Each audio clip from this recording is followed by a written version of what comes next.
അൽഹംദുലില്ലാ വസ്സലാത്തു വസ്സലാമു അലാ റസൂലില്ലാ വഅലാ ആലിഹി വസഹ്ബിഹിൽ ഫായിസിന ബിറളില്ലാഹ് മാ ബഅദ്. കേരളത്തിലെ പ്രമുഖനായ പണ്ഡിതനും സുന്നി കേരളത്തിൽ ആശയരംഗത്ത് ഒരു വിപ്ലവം സൃഷ്ടിക്കുകയും ചെയ്ത മലപ്പുറം ജില്ലാ ജമിയത്തുൽ ഉലമ പ്രസിഡൻറ്റും മലപ്പുറം ജില്ലാ സംയുക്ത ഖാദിയുമായ ബഹുമാനപ്പെട്ട നെല്ലിക്കുത്ത് ഇസ്മായിൽ മുസ്ലിയാരുമായി ഒരുക്കുന്ന ഒരു സൗഹൃദ ചർച്ചയാണ് കേരളത്തിലെ സുന്നി പണ്ഡിതന്മാരും ഒരുപാട് നവീന പ്രസ്ഥാനക്കാരും തമ്മിൽ ഒരുപാട് കാലം മുമ്പേ തന്നെ തർക്കം തുടങ്ങിയ ഒരു വിഷയമാണ് ഇസ്തിഗാസ, തൗഹീദ്, ഷിർക്ക്. ഈ വിഷയത്തിൽ ഇതിൻ്റെ സത്യാവസ്ഥ മനസ്സിലാവാനും പണ്ഡിതോചിതമായ ഒരു ആയത്തിലേക്ക് ഇറങ്ങിച്ചെന്ന ചർച്ചയും അതിൻ്റെ ഉത്തരവും പ്രതീക്ഷിച്ചുകൊണ്ട് ഈ വിഷയ സംബന്ധമായ ചോദ്യത്തിലേക്ക് പ്രവേശിക്കാൻ ആഗ്രഹിക്കുന്നു. വിശദീകരിക്കുന്ന യോഗങ്ങളിലും അവരുടെ ക്ലാസ്സുകളിലും ഷിർക്കിനെ മാറ്റി നിർത്താനുള്ള മാനദണ്ഡമായി അവർ പറയുന്നത് സ്വയം പര്യാപ്തത വിശ്വസിച്ചുകൊണ്ടുള്ള സഹായം തേട്ടമാണ് ഷിർക്ക് എന്നാണ്. ഇപ്പോൾ മൊഹീദ്ദീൻ ഷെയ്ഖെ കാക്കണേ എന്നോ റസൂലുള്ളാഹി സ്വല്ലല്ലാഹു അലൈഹി വസല്ലമയെ രക്ഷിക്കണേ എന്ന് പറയുമ്പോൾ നാം റസൂലുള്ളാഹിയിലേക്കും അല്ലെങ്കിൽ മൊഹീദ്ദീൻ ഷെയ്ഖിലേക്കും സ്വയം പര്യാപ്തത കൽപ്പിക്കുന്നില്ല, സ്വയം പര്യാപ്തരാണ് എന്ന് ഞങ്ങൾ വിശ്വസിക്കുന്നില്ല, അതുകൊണ്ട് തന്നെ ഷിർക്കിൻ്റെ പരിധിയിൽ വരില്ല എന്നാണ്. എന്നാൽ അതിനെ ഗണ്ണിച്ചുകൊണ്ട് ഇവിടുത്തെ നവീന പ്രസ്ഥാനക്കാരായ മുജാഹിദ് പ്രസ്ഥാനം, അതുപോലെ ജമാഅത്തെ ഇസ്ലാമി പ്രസ്ഥാനം തുടങ്ങിയവർ പറയുന്നത്, ഈയിടെയായി നടന്ന ഒരു മുഖാമുഖ വേദിയിലും അവർ പറയുകയുണ്ടായി, ഖുർആനിൽ മാ നഅബുദുഹും ഇല്ലാ ലിയുഖർരിബുനാ ഇലല്ലാഹി സുൽഫ ആഉലായി ശുഫആഉനാ ഇൻദല്ലാഹ്, ഞങ്ങൾ അള്ളാഹുവിനെ ആരാധിക്കുന്നില്ല ഇല്ലാ ലിയുഖർരിബുനാ ഇലല്ലാഹ്, അള്ളാഹുവിലേക്ക് അടുപ്പിക്കാൻ അല്ലാതെ. അള്ളാഹുവിലേക്ക് അടുപ്പിക്കാൻ അല്ലാതെ എന്ന് പറയുമ്പോൾ അവർക്ക് അള്ളാഹുവിൽ വിശ്വാസമുണ്ട് എന്ന് മനസ്സിലായി. ഈ കർമ്മം അവർ ചെയ്യുന്നത് അള്ളാഹുവിലേക്ക് അടുക്കാൻ വേണ്ടിയാണ്. ഈ ആയത്തിൽ നിന്ന് തന്നെ നമുക്ക് വ്യക്തമാവുന്നത് അള്ളാഹുവിലേക്ക് അടുപ്പിക്കാൻ സ്വയം പര്യാപ്തത അല്ലെങ്കിൽ അതിൽ മധ്യവർത്തിയായി വെക്കുന്നതിന് സ്വയം പര്യാപ്തത വേണ്ടാതെ തന്നെ ഷിർക്ക് വരുന്നു എന്നാണ് വിശുദ്ധ ഖുർആനിൽ നിന്ന് നമുക്ക് മനസ്സിലാക്കാൻ പറ്റുന്നത്.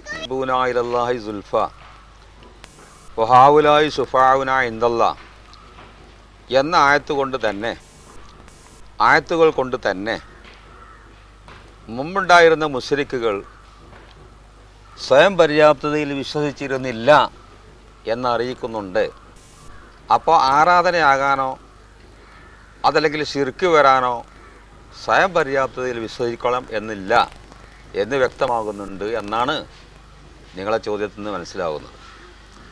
പക്ഷേ ഈ ആയത്തിൻ്റെ തുടക്കത്തിൽ തന്നെ മാൻ അഅ്ബുദുഹും എന്നാണ് പറഞ്ഞത്. മാൻ അഅ്ബുദുഹും ഇബാദത്ത് എന്ന് പറയുകയാണെങ്കിൽ തന്നെ സ്വയം പര്യാപ്തതയിൽ വിശ്വസിക്കണം. സ്വയം പര്യാപ്തതയിൽ വിശ്വസിക്കാത്ത നിലക്ക് ഒരു പരമമായ തായ്മ ഒരിക്കലും അതാകാൻ പോകുന്നില്ല.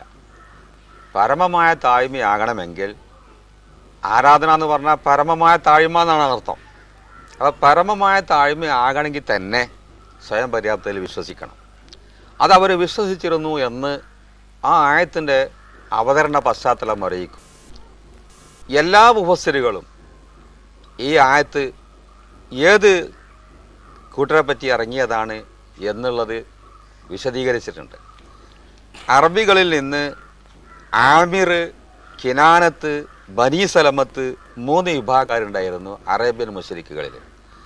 ഈ പ്രസിദ്ധപ്പെട്ട ആമിർ, കിനാനത്ത്, ബനി സലമത്ത് ഈ 3 വിഭാഗത്തെക്കുറിച്ചാണ് മാൻ അഅ്ബുദുഹും ഇല്ലാ ലിയുഖർരിബൂനാ ഇലല്ലാഹി സുൽഫ ഹൗലായി ശുഫആഉനാ ഇൻദല്ലാഹ് എന്നുള്ള ആയത്ത് അവതരിച്ചത് എന്ന് മിക്ക മുഫസ്സിരീങ്ങളും രേഖപ്പെടുത്തിയിട്ടുണ്ട്.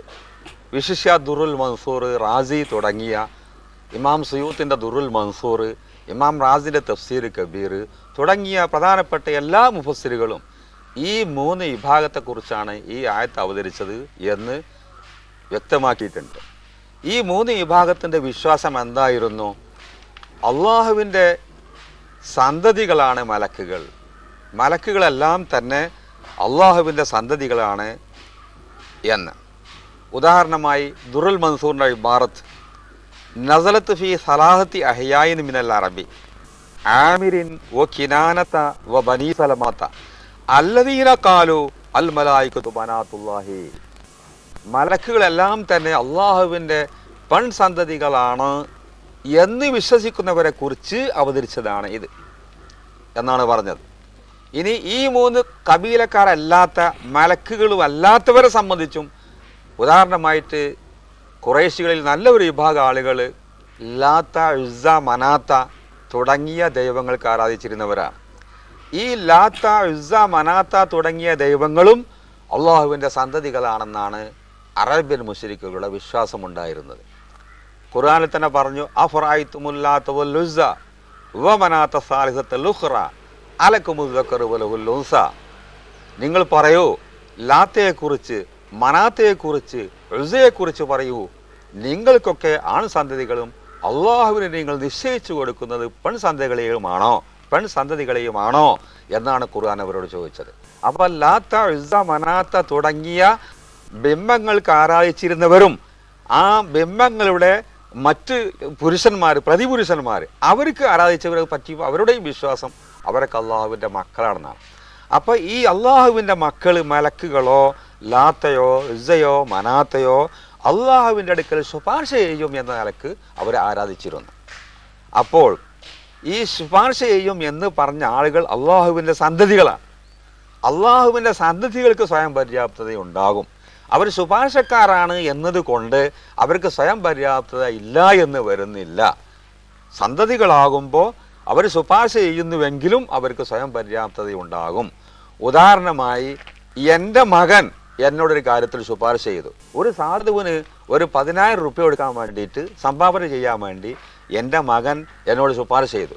ഈ എന്നോട് ശുപാർശ ചെയ്തത് കൊണ്ട് എൻ്റെ മകന് ആ 10,000 രൂപ കൊടുക്കാൻ, സംഭാവന കൊടുക്കാൻ കഴിവില്ല എന്ന് മനസ്സിലാക്കുന്നവരാണ് വിഡ്ഢികൾ. ശുപാർശക്കാരൊക്കെ സ്വയം പര്യാപ്തത ഇല്ലാത്തവരാകണം എന്ന് വിശ്വസിക്കുന്നത് അബദ്ധമാണ്. എൻ്റെ മകന് 10,000 രൂപ കൊടുക്കാൻ കഴിവുണ്ടായിരിക്കെ, സംഭാവന കൊടുക്കാൻ കഴിവുണ്ടായിരിക്കെ തന്നെ എന്നോട് ശുപാർശ ചെയ്യാമല്ലോ, പിതാവിനോട് ശുപാർശ ചെയ്യാൻ മതിയല്ലോ. അപ്പോൾ പിതാവും സന്താനങ്ങളുമാണ് എന്ന വിശ്വാസം, ആ വിശ്വാസം ഉണ്ടായത് കൊണ്ടാണ് അവർ ദൈവങ്ങളായത്, ചെറുദൈവങ്ങളായത്. ഒന്ന് പരമേശ്വരനും ഒന്ന് കീഴ്ദൈവങ്ങളുമായി. ഈ സന്താനങ്ങളാണെന്ന് വിശ്വസിച്ചില്ലാതെ ഈ നബി സല്ലല്ലാഹു അലൈഹി വസല്ലമ അള്ളാഹു തആലാനോട് എത്രയോ ശുപാർശ ചെയ്തിട്ടുണ്ട് സഹാബത്തിന് വേണ്ടിയിട്ട്.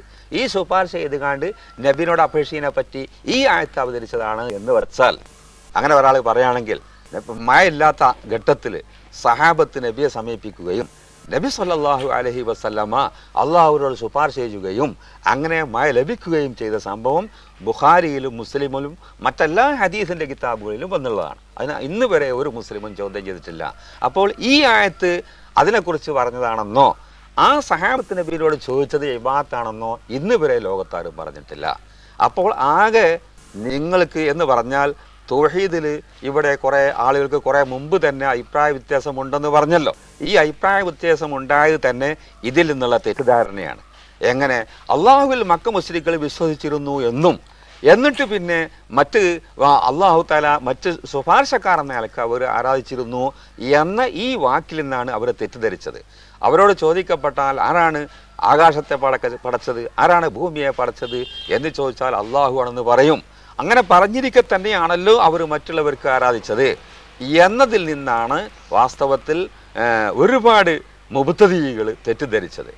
അതിപ്പോൾ ഒരാൾ വിശ്വസിച്ചു ഈ ലോകം പടച്ചത് അള്ളാഹുവാണ്, ഭൂമി പടച്ചത് അള്ളാഹുവാണ്, ആകാശം പടച്ചത് അള്ളാഹുവാണ്, ഭക്ഷണം നൽകുന്നത് അള്ളാഹുവാണെന്ന് വിശ്വസിച്ച് അങ്ങനത്തെ അള്ളാഹുവിനിക്ക് ഒരു 4 മക്കളുമുണ്ട് എന്ന് വിശ്വസിച്ചാൽ, 4 മക്കളുണ്ട് എന്ന് വിശ്വസിക്കുന്ന ഒരു മനുഷ്യൻ ആ അള്ളാഹുവിനെ സംബന്ധിച്ച് അവനാണ് ഭരിക്കുന്നത്, അവനാണ് സൃഷ്ടിച്ചത് എന്ന് പറഞ്ഞതുകൊണ്ട് അവർ തൗഹീദിന്റെ അഹ്ലുകാരാകൂല, ഏകദൈവ വിശ്വാസികളാകൂല. അവരിതൊക്കെ പടച്ചത് അള്ളാഹുവാണ് എന്ന് പറയുമ്പോൾ തന്നെ ആ അള്ളാഹുവിലേക്ക് സന്താനങ്ങളുണ്ട് എന്ന് പറയുമ്പോൾ അവർ ബഹുദൈവ വിശ്വാസികൾ തന്നെയാകൂ. ചില ഗോത്രങ്ങളിൽ മാത്രമാണ് ഈ ആയത്തിറങ്ങാൻ കാരണം എന്ന് പറഞ്ഞു. ഈ നിലക്ക് നമ്മൾ ഖുർആനെ മൊത്തം വിലയിരുത്തുമ്പോൾ ഏതൊരു ആയത്തിറങ്ങാനും അതിൻ്റെ പശ്ചാത്തലമുണ്ട്, സബബുൻ നുസൂലുണ്ട്. എന്നാൽ ആ ആയത്ത് ഇറങ്ങിയ വർഗത്തിനോ ഗോത്രങ്ങൾക്കോ വ്യക്തിക്കോ പരിമിതമാണോ ഈ ഖുർആന്റെ ഇറക്കം? അതിൽ പരിമിതപ്പെടുത്തിക്കൊണ്ട് നാം അതിനെ വ്യാഖ്യാനിക്കാൻ പറ്റുമോ? വാസ്തവത്തിൽ ഈ 3 കബീലക്കാർക്ക് മാത്രം പരിമിതമല്ല. ആ 3 കബീലക്കാർ വിശ്വസിച്ചതുപോലെ വിശ്വസിക്കുന്ന എല്ലാ വിഭാഗത്തിനും അത് ബാധകമാണ്. അഥവാ അള്ളാഹു തആലാക്ക് സന്താനങ്ങളുണ്ടെന്ന് പറയുന്ന ലോകത്ത് ഏതെല്ലാം ആളുകളുണ്ടോ അവർക്ക് മുഴുവനും ബാധകമാണ്. നേരെ മറിച്ച് അള്ളാഹു തആലാക്ക് സന്താനങ്ങളുണ്ട് എന്ന് പറയുന്നവരെ സംബന്ധിച്ചിറങ്ങിയ ആയത്ത് അള്ളാഹു തആലാക്ക് സന്താനങ്ങളില്ല, അള്ളാഹു തആല അയച്ച അമ്പിയാക്കളുണ്ട്, മുർസലുകളുണ്ട് എന്ന് പറഞ്ഞവരെ മേലിൽ ഇത് ബാധകാക്കാൻ നിവൃത്തിയില്ല. അങ്ങനെ വിശ്വസിക്കുന്നവരെ മേലിലൊക്കെ ബാധകാക്കാം.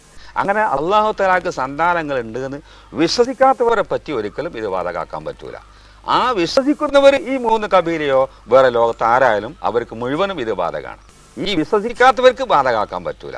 അങ്ങനെ ബാധകാക്കുന്ന ഏതുപോലെ എന്ന് വെച്ചാൽ, ഉദാഹരണം അന്നത്തെ കാലത്ത് ബിംബത്തിന് തൊട്ട് മുത്തുന്ന അവരെ സംബന്ധിച്ച് വല്ല ആയത്തും അവതരിപ്പിച്ചത് അത് കഅബത്തിനെ തൊട്ട് മുത്തുക്കുന്നവർക്കും ബാധകമാണ് എന്ന് പറയുന്നത് പോലെയാണ്. അത് ബാധകാവൂല. മാനാബുദും ഇല്ലാ എന്ന ആയത്ത് വിശദീകരണത്തിൽ ഉസ്താദ് പറയുകയുണ്ടായി, കീ ദൈവങ്ങളിലും അവർ സ്വയം പര്യാപ്തത കൽപ്പിച്ചിരുന്നു.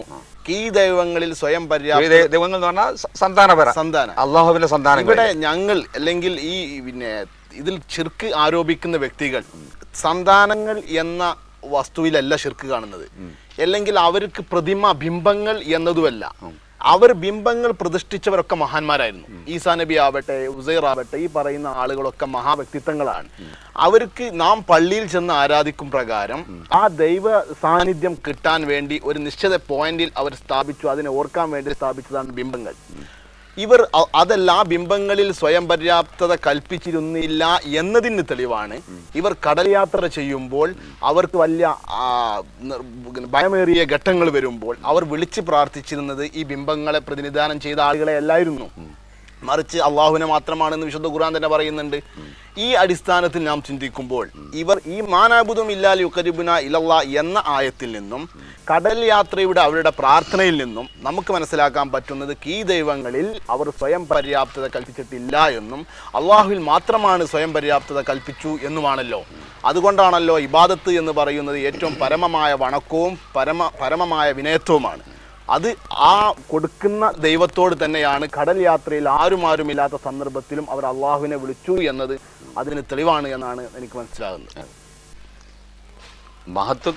ആ മഹത്തുക്കളെ കുറിച്ച് നമ്മൾ ദൈവപുത്രിമാരാണ്, ദൈവപുത്രന്മാരാണ് എന്ന് വിശ്വസിച്ചുകൊണ്ട് അവരോട് ചോദിക്കുമ്പോൾ അവർ ദൈവം എന്നുള്ള വിശ്വാസക്കാരായി.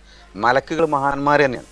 മലക്കുകൾ മഹാന്മാരായ ആ മലക്കുകളെ കുറിച്ച് ദൈവപുത്രിമാർ എന്നുള്ള വിശ്വാസം കൂടി വന്നപ്പോഴാണ് തെറ്റ് വന്നത്. മുസ്ലിങ്ങളും മലക്കുകളിൽ വിശ്വസിക്കുന്നുണ്ട്, പക്ഷെ ദൈവപുത്രിമാരാന്ന് വിശ്വസിക്കുന്നില്ല. അള്ളാഹുവിൻ്റെ അടിമകളാണ്, മഹത്തുക്കളാണെന്ന് മാത്രമാണ് വിശ്വസിക്കുന്നത്. അപ്പോൾ ദൈവപുത്രിമാരാന്നുള്ള ആ വിശ്വാസത്തിലാണ് അവരെ തെറ്റ് വന്നത്.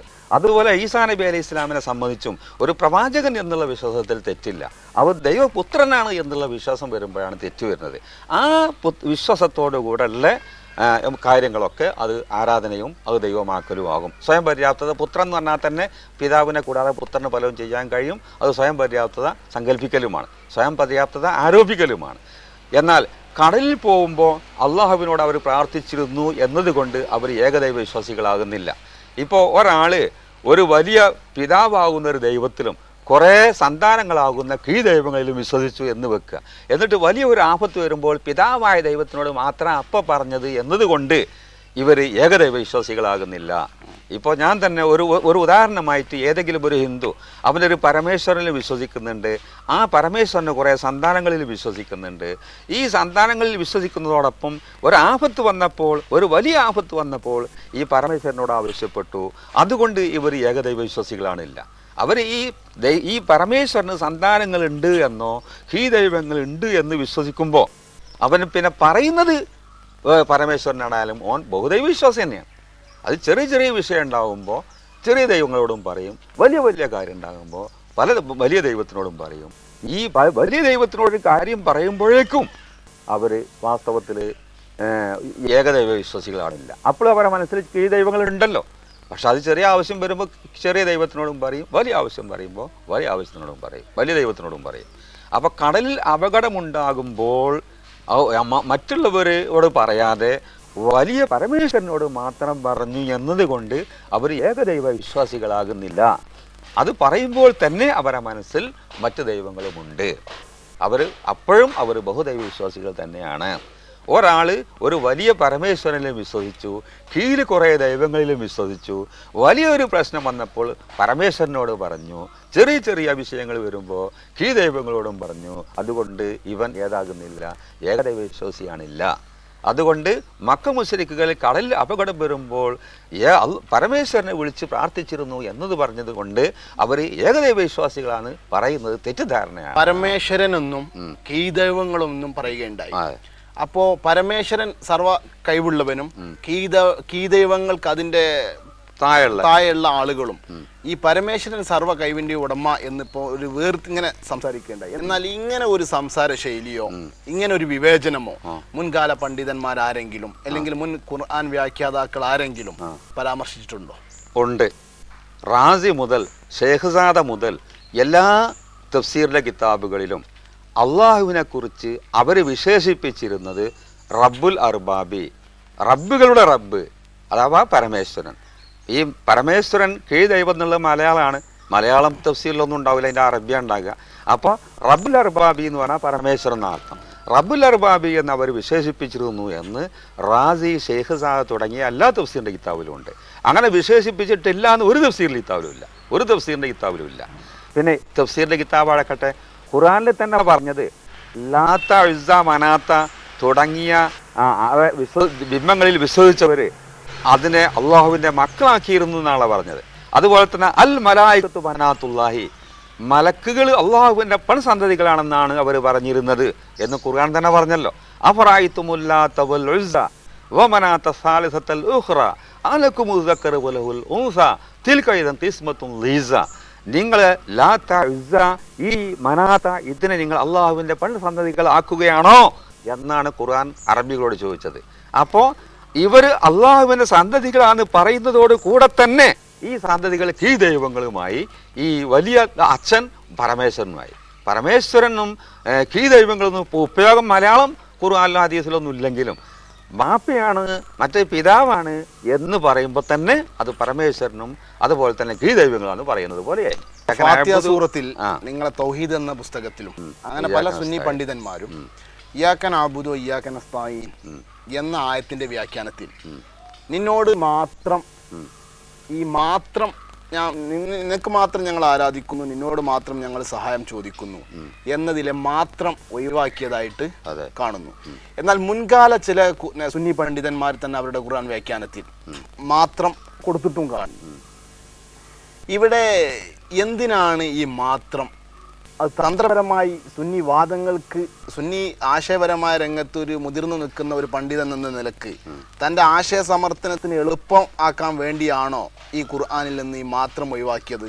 അതല്ല അവിടെ മാത്രം കൊടുക്കാതെ തന്നെ അർത്ഥം പൂർണ്ണമാണോ?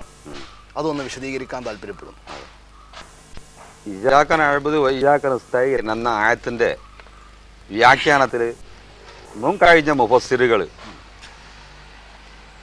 വലിയ വലിയ മുഫസ്സിറുകൾ, ഉദാഹരണമായി ബഹറുൽ മുഹീത്ത് അബൂ ഹൈജാൻ്റെതാണ് ബഹറുൽ മുഹീത്ത്.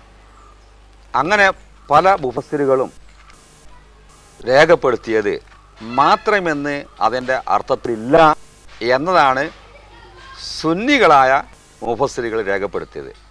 സുന്നി അല്ലാത്ത ഒരു മുഫസ്സിർ ജമഖ്ശരിയാണ് വാസ്തവത്തിൽ മാത്രം എന്ന് അർത്ഥം പറഞ്ഞത്. അപ്പോൾ ഈ ജമഖ്ശരി പോലക്കത്ത മുബ്തദിയത്ത് പറഞ്ഞ അർത്ഥമല്ലല്ലോ പറയാൻ നല്ലത്.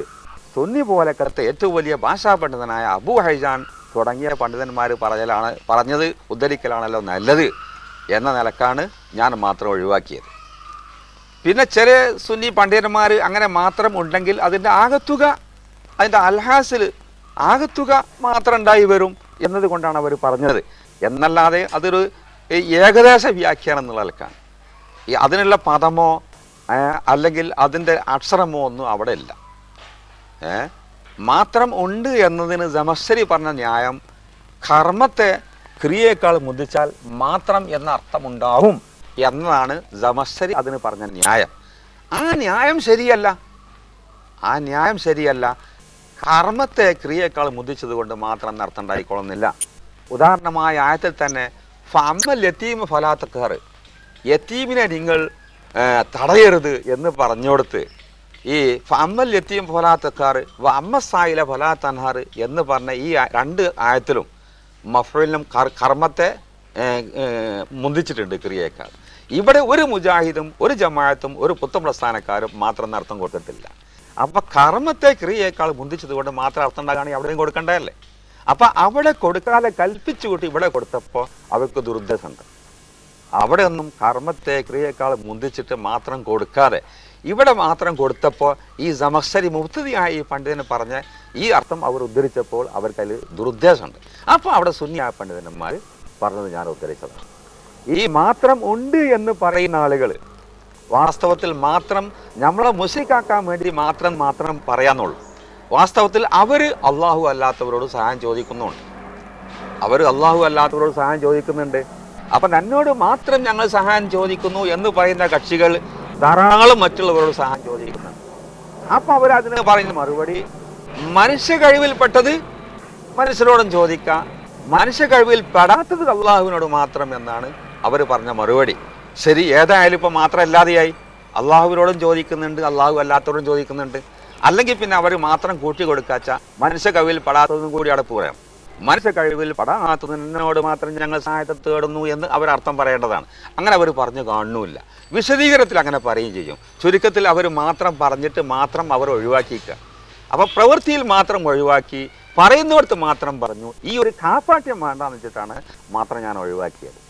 പിന്നെ അവർ മനുഷ്യ കഴിവിൽ ആ പറയുന്ന ആശയവും തെറ്റാണ്. മനുഷ്യ കഴിവിൽപ്പെട്ടത് മനുഷ്യരോട് ചോദിക്കാം എന്ന് സമ്മതിക്കുകയാണെങ്കിൽ എന്നാൽ പിന്നെ ഇസ്തിഹാസ്യം പറ്റുന്ന അതിമ വരും. കാരണം മനുഷ്യ കഴിവിൽപ്പെട്ട് മനുഷ്യനോട് ചോദിക്കുക അതിന് വിരോധമല്ല, അതുകൊണ്ട് മാത്രം ഇവിടെ തെറ്റില്ല എന്നവർ പറയുകയാണെങ്കിൽ മനുഷ്യർ പലരും പല വിധക്കാരാണ്. ചില ഡോക്ടർമാരാണ്, ഡോക്ടർമാരെ കഴിവിൽപ്പെട്ട് ഡോക്ടർമാരോട് ചോദിക്കാം.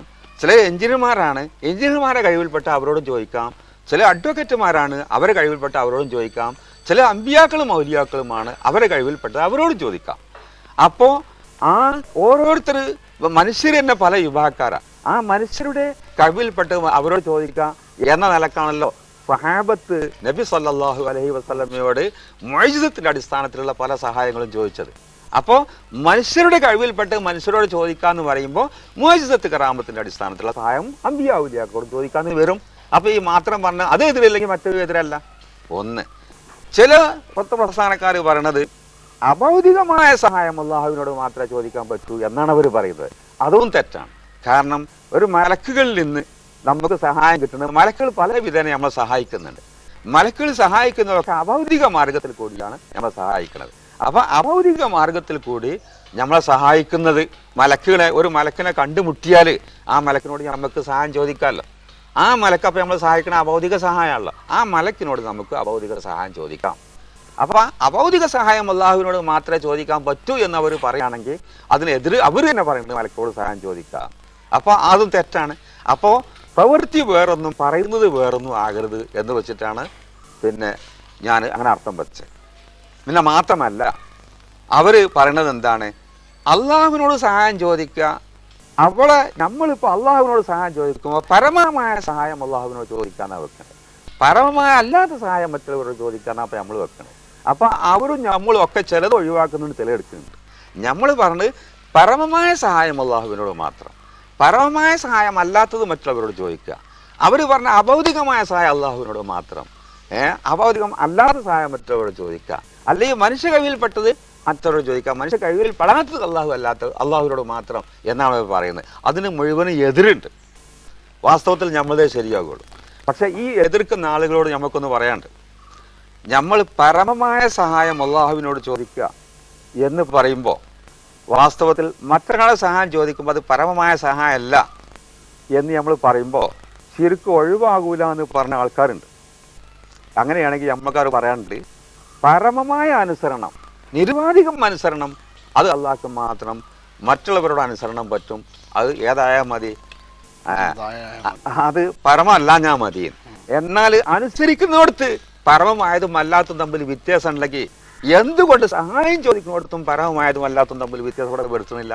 അവരെ ഭാഗത്തേക്ക് ശിർക്ക് വരുമ്പോൾ അവരെ നിരുപാധികം അല്ലാത്തത് എന്നാണ് അവർ ശിർക്കിൽ നിന്ന് രക്ഷപ്പെടുന്നത്. അവർ ശിർക്കിൽ നിന്ന് രക്ഷപ്പെടുന്നത് എന്തുകൊണ്ട് സുന്നികൾ ശിർക്കിൽ നിന്ന് രക്ഷപ്പെടുന്നില്ല?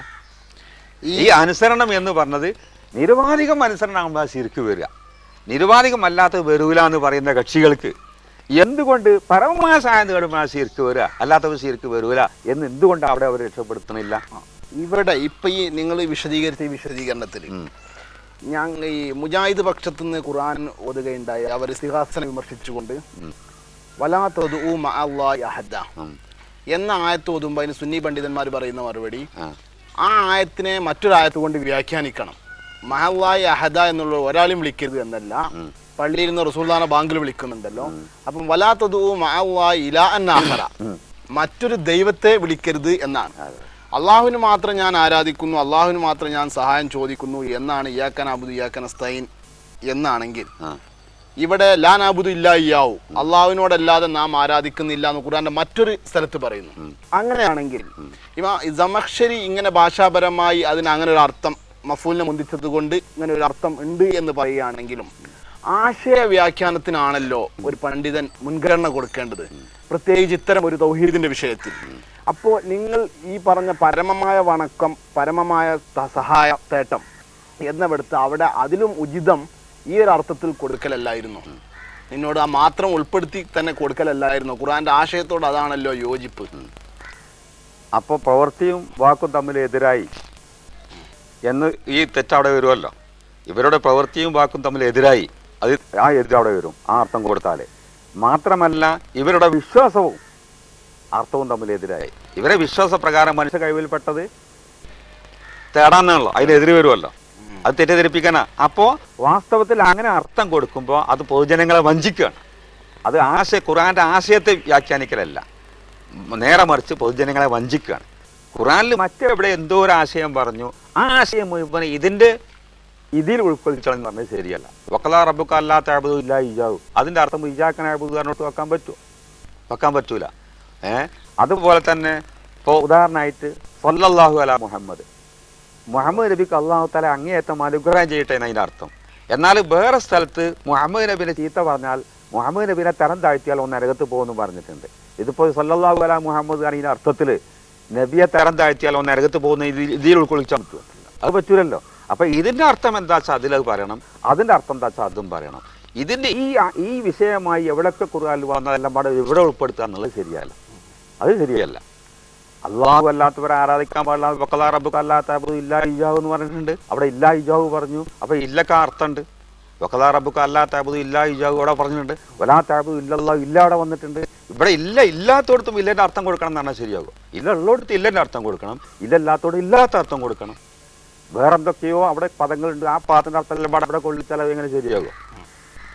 നബിനെ തരം താഴ്ത്താൻ പാടില്ല എന്ന് വേറെ ആയത്ത് പറഞ്ഞിട്ടുണ്ട്. സല്ലല്ലാഹു അലാ മുഹമ്മദ് ആണെങ്കിൽ അത് പെടൂലല്ലോ. തത്വത്തിൽ ഈ പറഞ്ഞ അടിസ്ഥാനത്തിൽ നാം ചിന്തിക്കുമ്പോൾ ഇന്ന് ഹൈന്ദവ സമൂഹം അല്ലെങ്കിൽ അമുസ്ലിങ്ങൾ, മൊത്തത്തിൽ എല്ലാ വിഭാഗവും അമുസ്ലിങ്ങൾ അവരുടെ നേതാക്കന്മാരടുത്ത് ചെന്നുകൊണ്ട്, അവരുടെ മഹാന്മാരടുത്ത് ചെന്നുകൊണ്ട് അവരും സഹായാർത്ഥന നടത്തുന്നുണ്ട്, രക്ഷിക്കണേ എന്ന് തുടങ്ങിയ പല പ്രയോഗങ്ങളും. മുസ്ലിങ്ങളും ഏകദൈവത്വത്തിൽ വിശ്വസിക്കുകയും ഇങ്ങനെ ഇവരുടെ മഹാന്മാരെന്ന് വിശേഷിപ്പിക്കപ്പെടുന്ന പ്രവാചകന്മാർ, ഔലിയാക്കൾ തുടങ്ങിയവരോട് മുസ്ലിങ്ങളും സഹായം ചോദിക്കുന്നു. ഇവിടെ എന്താണ് ഇവർ തമ്മിലുള്ള ഈ മുസ്ലിം തമ്മിലുള്ള വൈരുദ്ധ്യം? എന്ത്? വീക്ഷണ വ്യത്യാസമാണ്, വിശ്വാസ വ്യത്യാസമാണ്. വാസ്തവത്തിൽ അമുസ്ലിങ്ങൾ അവരുടെ അമ്പലത്തെ പ്രദക്ഷിണം ചെയ്യുന്നുണ്ട്, അവിടെയുള്ള കല്ലിനെ തൊഴുന്നുണ്ട്. മുസ്ലിങ്ങളും തന്നെ വാസ്തവത്തിൽ ആ കഅബത്തിനെ പ്രദക്ഷിണം ചെയ്യുന്നുണ്ട്, തവാഫ് ചെയ്യുന്നുണ്ട്, ഹജറുൽ അസ്വദിനെ തൊട്ട് മുത്തുന്നുമുണ്ട്. എന്നാൽ ഒന്ന് തൗഹീദാണ്, മറ്റൊന്ന് ശിർക്കാണ്. അതുപോലെ തന്നെ മലക്കുകൾ ആദം നബി അലൈഹി സ്വലാമിന് സുജൂദ് ചെയ്തിട്ടുണ്ട്. ഈ അമുസ്ലിങ്ങൾ ബിംബത്തിനെയും സുജൂദ് ചെയ്യുന്നുണ്ട്. അവിടെ തമ്മിലുള്ള വ്യത്യാസം എന്താ? വിശ്വാസത്തിലാണുള്ള വ്യത്യാസം. എന്നല്ലാതെ ഇവർ പറയുന്ന മാതിരി അമുസ്ലിങ്ങൾ ദൂരത്തുനിന്നാണ് പ്രദക്ഷിണം ചെയ്യണത്, മുസ്ലിങ്ങൾ അടുത്തുനിന്നാണ്, ഈ വ്യത്യാസമല്ല. അല്ലെങ്കിൽ ജീവിതകാലത്താണ് മരണത്താണെന്നുള്ള വ്യത്യാസമല്ല. ഇവിടെ മുസ്ലിങ്ങളും അമുസ്ലിങ്ങളും തമ്മിലുള്ള വ്യത്യാസം വിശ്വാസത്തിലാണ്. ഒന്ന് അടുത്തുനിന്ന് ഒന്ന് ദൂരത്തുനിന്നുള്ള വ്യത്യാസമല്ല, ഒന്ന് ജീവിതകാലത്ത് ഒന്ന് മരണശേഷം എന്നുള്ള വ്യത്യാസമല്ല. ഇപ്പോൾ ഉദാഹരണമായി ഇവിടെ അമുസ്ലിങ്ങൾ ജീവിച്ചിരിക്കുന്ന ദൈവങ്ങൾക്കും ആരാധിക്കുന്നുണ്ട്, അതും ശിർക്കാണ്. അപ്പൊ ജീവിച്ചിരിക്കുമ്പോൾ അത് ശിർക്കായി വരും. ദൂരത്തുനിന്ന് ആരാധിക്കുന്നത് അതും ശിർക്കായി വരും. അടുത്തുനിന്ന് ആരാധിക്കുന്നത് അതും ശിർക്കായി വരും. അപ്പൊ ഇവിടെ മുസ്ലിങ്ങളും അമുസ്ലിങ്ങളും തമ്മിലുള്ള വ്യത്യാസം ചില യുവാക്കാർ തെറ്റിദ്ധരിച്ചതുപോലെ ദൂരം അടുപ്പ് എന്നതോ ജീവിതകാലം മരണം എന്നതോ അല്ല. ദൈവമാണെന്ന വിശ്വാസം അവിടെ ഉണ്ട്, ഇവിടെ അതില്ല. അവരുടെ ദൈവങ്ങൾക്ക് ഒരു വിധത്തിൽ അല്ലെങ്കിൽ മറ്റൊരു വിധത്തിൽ സ്വയം പര്യാപ്തത കൽപ്പിച്ചിട്ടുണ്ട്. ഇവർ സ്വയം പര്യാപ്തത കൽപ്പിച്ചിട്ടില്ല. മക്കളിലും സ്വയം പര്യാപ്തത കൽപ്പിച്ചിരുന്നു എന്നാണ്. ഇവിടെ മക്കള് സ്വയം പര്യാപ്തരാണോ? എന്താണ് ഈ സ്വയം പര്യാപ്തത കൊണ്ട് നിങ്ങൾ വിവക്ഷിക്കുന്നത്? ഈ സുന്നി പക്ഷം എന്താണ് അതുകൊണ്ട് വിവക്ഷമാക്കുന്നത്? സ്വയം പര്യാപ്തത കൊണ്ട് ഞങ്ങൾ ഉദ്ദേശിക്കുന്നത് അള്ളാഹു ഉദ്ദേശിക്കാതെ തന്നെ അവർക്ക് ചില കാര്യങ്ങൾ ചെയ്യാൻ കഴിയും. അത് അള്ളാഹു ഉദ്ദേശിച്ചാലേ ആ കാര്യം ചെയ്യാൻ കഴിയൂ എന്നുള്ളതില്ല. പിതാവും മക്കളുമാകുമ്പോൾ പിതാവിൻ്റെ ഉദ്ദേശം കൂടാതെയാണ് മക്കൾ പല കാര്യങ്ങളും ചെയ്യണത്. അപ്പോൾ അള്ളാഹുവിൻ്റെ ഉദ്ദേശം കൂടാതെ തന്നെ ഇവർക്ക് ചില കാര്യങ്ങൾ ചെയ്യാൻ കഴിയുക എന്നതാണ് സ്വയം പര്യാപ്തത കൊണ്ട് ഉദ്ദേശിക്കുന്നത്. ആ സ്വയം പര്യാപ്തതയിൽ വിശ്വസിക്കുന്നവരായിരുന്നു അന്നുള്ള എല്ലാ അറേബ്യൻ മുശ്രിക്കുകളും. ഒന്നിലധികം ദൈവങ്ങളിൽ വിശ്വസിക്കുന്നവരെല്ലാം തന്നെ സ്വയം പര്യാപ്തതയിൽ വിശ്വസിക്കുന്നവരാണ്. എന്ന് പറഞ്ഞാൽ ഈ ഒന്നിലധികം ദൈവങ്ങളുണ്ട് എന്ന് വിശ്വസിക്കുന്ന സർവ്വ ആളുകളെയും ഖുർആൻ വെല്ലുവിളിച്ചത് ലൗ കാന ഫീഹിമ ആലിഹത്തുൻ ഇല്ലല്ലാഹു ലഫസദത. നിങ്ങൾ പറയുന്നത് പോലെ ബഹുദൈവ വിശ്വാസികളെ, അള്ളാഹുവിനെ കൂടാതെ വേറെ ദൈവമുണ്ടെന്ന് പറയുന്നവരെ, അള്ളാഹുവിനെ കൂടാതെ വേറെ ദൈവമുണ്ടെന്ന് പറയുകയാണെങ്കിൽ, ഇലാഹുണ്ടെന്ന് പറയുകയാണെങ്കിൽ ഈ ആകാശഭൂമികൾ നാശമടയുകയില്ലേ? ഈ ആകാശഭൂമികൾ നാശമടയാത്തത് കൊണ്ട് ഒരു ദൈവം ഉള്ളൂ എന്ന് നിങ്ങൾക്ക് മനസ്സിലായില്ലേ? അപ്പോൾ അവരുടെയൊക്കെ വിശ്വാസം ഈ ആകാശഭൂമികൾ നാശമടയാൻ പറ്റിയ ഒന്നിലധികം ദൈവങ്ങളുണ്ട് എന്നായിരുന്നു അവരുടെ വിശ്വാസം. അതല്ലെങ്കിൽ ആ വിശ്വാസം അവർക്കില്ലെങ്കിൽ പിന്നെ ഖുർആൻ അങ്ങനെ ബൗദ്ധവിശ്വാസികളെ വെല്ലുവിളിച്ചാൽ നിർവാഹമില്ല. അപ്പോൾ അവരുടെ വിശ്വാസം ഈ ആകാശഭൂമികൾ നാശമടയാൻ പറ്റിയ വിധത്തിലുള്ള ഒരുപാട് ദൈവങ്ങളുണ്ട് എന്നതായിരുന്നു അവരുടെ വിശ്വാസം. അത് ഒരു അള്ളാഹുവിൻ്റെ ഉദ്ദേശപ്രകാരം മാത്രമേ മറ്റേ ദൈവത്തിന് എന്തെങ്കിലും ചെയ്യാൻ കഴിയൂ എന്നുണ്ടെങ്കിൽ ആകാശഭൂമി നാശമടയാൻ നിർത്തിയില്ല. ഒരു അള്ളാഹു ഉണ്ട്, കുറേ മലക്കുകളുണ്ട്, കുറേ അമ്പിയാക്കളുണ്ട്. ആ അമ്പിയാക്കൾക്കും മലക്കുകൾക്കും അള്ളാഹു ഉദ്ദേശിച്ചാൽ മാത്രമേ എന്തെങ്കിലും ചെയ്യാൻ കഴിയൂ നിൽക്കുകയാണെങ്കിൽ അങ്ങനെയുള്ള അള്ളാഹുവും അമ്പിയാക്കളും മലക്കുകളും ഉണ്ടായതുകൊണ്ട് ആകാശഭൂമി നാശമടയില്ല. അതുപോലെ തന്നെ അറേബ്യൻ മുശ്രിക്കുകളുടെ വിശ്വാസപ്രകാരം സ്വയം പര്യാപ്തതയിൽ വിശ്വസിച്ചിട്ടില്ല എന്നാണ് നിങ്ങൾ പറഞ്ഞത്. അങ്ങനെയാണെങ്കിൽ ആ ദൈവങ്ങളൊക്കെ അള്ളാഹു ഉദ്ദേശിച്ചെങ്കിൽ മാത്രമേ ചെയ്യുള്ളൂ, അല്ലാതെ അവർക്കൊന്നും ചെയ്യാൻ കഴിയൂല എന്നതായിരുന്നു ഇന്ന് സുന്നികൾക്കുള്ള നിലവിലുള്ള വിശ്വാസമാണ്. സുന്നികളുടെ നിലവിലുള്ള വിശ്വാസം എന്താ? അള്ളാഹു ഉദ്ദേശിച്ചാലേ മലക്കുകൾക്ക് എന്തെങ്കിലും ചെയ്യാൻ കഴിയുള്ളൂ, അള്ളാഹു ഉദ്ദേശിച്ചാലേ അമ്പിയാക്കൾക്ക് എന്തെങ്കിലും ചെയ്യാൻ കഴിയുള്ളൂ, അള്ളാഹു ഉദ്ദേശിച്ചാലേ ഔലിയാക്കൾക്ക് എന്തെങ്കിലും ചെയ്യാൻ കഴിയുള്ളൂ എന്നാണ് സുന്നികളുടെ വിശ്വാസം. അതേ വിശ്വാസം തന്നെയാണ് അന്നത്തെ കാലത്തുള്ള ഖുർആൻ അവതരിച്ച കാലത്തുള്ള ബഹുദൈവ വിശ്വാസികൾക്കും ഉള്ളതെങ്കിൽ അങ്ങനെയുള്ള പല ദൈവങ്ങളുണ്ടെങ്കിൽ ആകാശഭൂമികൾ നാശമടയും എന്ന് പറയാൻ പറ്റുമോ? അള്ളാഹു ഉദ്ദേശിച്ചെങ്കിൽ മാത്രമല്ലേ ഇവിടെ നാശം ഉണ്ടാക്കാൻ കഴിയുള്ളൂ. അപ്പം അള്ളാഹു ഉദ്ദേശിക്കാതെ തന്നെ എന്തെങ്കിലും ചെയ്യാൻ കഴിയുന്ന കുറേ ദൈവങ്ങൾ ഉണ്ടാകുമ്പോഴാണ് ആകാശഭൂമി നാശമടയുന്നത്. അപ്പോൾ ഏകദൈവ വിശ്വാസം തൗഹീദ് സ്ഥാപിക്കുന്ന ഏറ്റവും വലിയ പ്രധാനപ്പെട്ട ആയത്ത് ലൗ കാന ഫീഹിമാ ആയത്തുൻ ലില്ലാഹു എന്നതാണ്. ഈ ആകാശഭൂമികളിൽ അള്ളാഹു അല്ലാതെ ആലിഹത്തുണ്ടായിരുന്നുവെങ്കിൽ, ദൈവങ്ങളുണ്ടായിരുന്നുവെങ്കിൽ ആകാശഭൂമി നാശമടയും. അപ്പോൾ ദൈവം ആകണമെങ്കിൽ അള്ളാഹുവിൻ്റെ ഉദ്ദേശം കൂടാതെ തന്നെ ചെയ്യാൻ കഴിയുന്ന ആളായി വരണമെങ്കിൽ ദൈവമാകുള്ളൂ. അപ്പോഴേ ആകാശഭൂമി നാശമടയുള്ളൂ. അള്ളാഹുവിൻ്റെ ഉദ്ദേശപ്രകാരം മാത്രം ചെയ്യാൻ കഴിയുന്ന ഒരു കീഴിലൊരാളുണ്ടായാൽ പിന്നെ ഇവിടെ ആകാശഭൂമി നാശം ആവില്ല. അപ്പോൾ അള്ളാഹുവിൻ്റെ ഉദ്ദേശം കൂടാതെ തന്നെ പലതും സ്വയം ചെയ്യാൻ സ്വയം പര്യാപ്തതയുള്ള പല ദൈവങ്ങളിലാണ് അവർ വിശ്വസിച്ചിരുന്നത് എന്ന് ലൗ കാന ഫീഹിമാ ആലിഹത്തുൻ ഇല്ലല്ലാഹു ലഫസദത എന്നുള്ള ആയത്ത് കൊണ്ട് ഏതൊരാൾക്കും വ്യക്തമായി മനസ്സിലാക്കാൻ കഴിയും. ഈ വിശദീകരണമാണെങ്കിൽ ഇപ്പൊ ലൗ കാന ഫീഹിമാ ആലിഹത്തുൻ എന്ന ഉസ്താദ് ഓതിയല്ലോ, ഇത് വ്യാപകമായി മൊത്തം അറബിയയിലുള്ള മുശ്രിക്കുകളെ സംബന്ധിച്ചാണ് ഈ ആയത്തിന് ഏതെങ്കിലും ആധികാരിക ഒരു മുഫസ്സിർ പറഞ്ഞിട്ടുണ്ടോ? അതല്ല, നിങ്ങൾ നേരത്തെ സൂചിപ്പിച്ചതുപോലെ നിശ്ചിത അറബിയുള്ള മുശ്രിക്കുകൾ തന്നെ പല വിഭാഗക്കാരായിരുന്നു. അതിൽ ഏതെങ്കിലും ഒരു വിഭാഗത്തിൽ മാത്രമാണോ ഈ ആയത്ത്?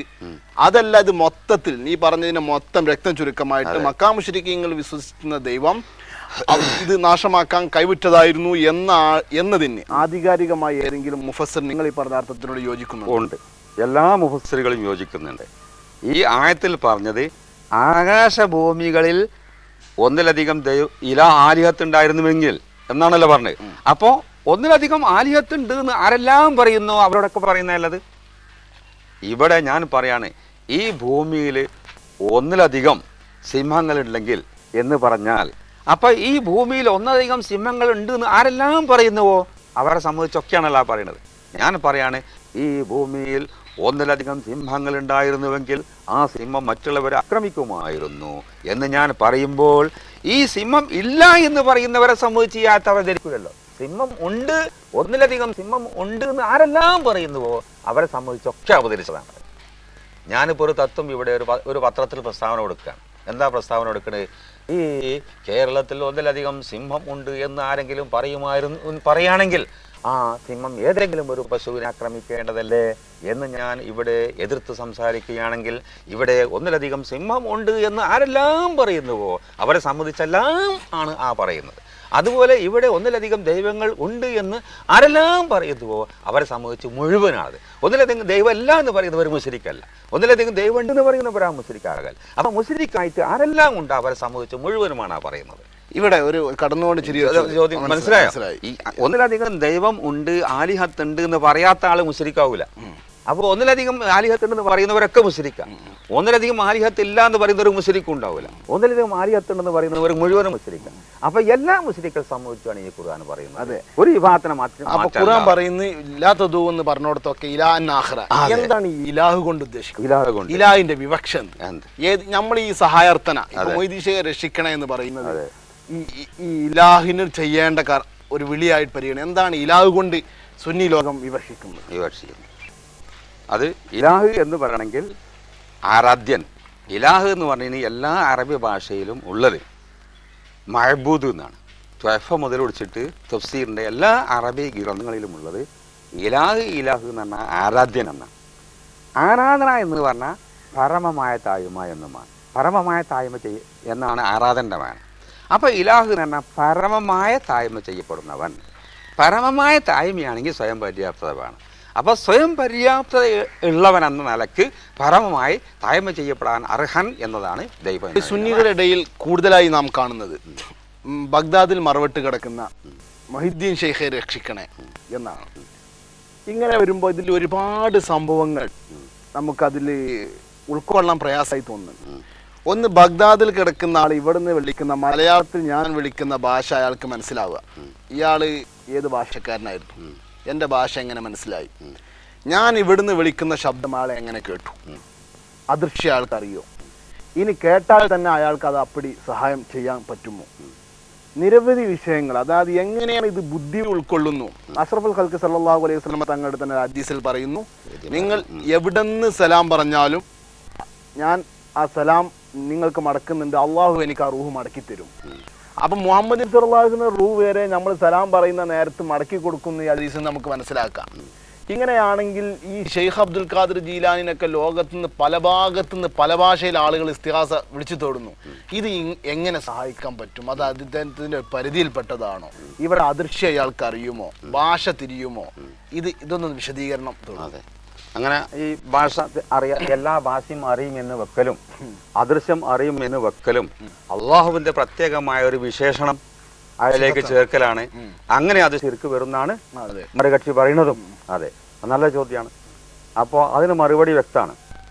അതായത് ഈ അള്ളാഹു തആല ഔലിയാക്കൾക്ക് കൊടുക്കുന്ന കഴിവ് നമ്മൾ സാധാരണ ഒരാൾക്ക് കൊടുക്കുന്ന കഴിവേ നൽകൂ എന്ന് അള്ളാഹു കൊടുക്കുന്ന കഴിവിന് നമുക്ക് പരിധിയിച്ചേക്കാൻ നിവൃത്തിയില്ല. അത് ലോകം ഇന്നിപ്പോൾ പറയുകയാണെങ്കിൽ ഇന്ന് മനുഷ്യന് തന്നെ അള്ളാഹു തന്ന കഴിവ് ഒരു 500 കൊല്ലം മുമ്പ് നമ്മുടെ മൊബൈൽ ഫോണിനെ സംബന്ധിച്ച് ഒരാൾ പറഞ്ഞാൽ അയാളെ പിരാന്തനാക്കും അന്നത്തെ കാലത്ത്. ഇന്നിപ്പോൾ വാസ്തവത്തിൽ അത് ആൾക്കൊരു അത്ഭുതമല്ല.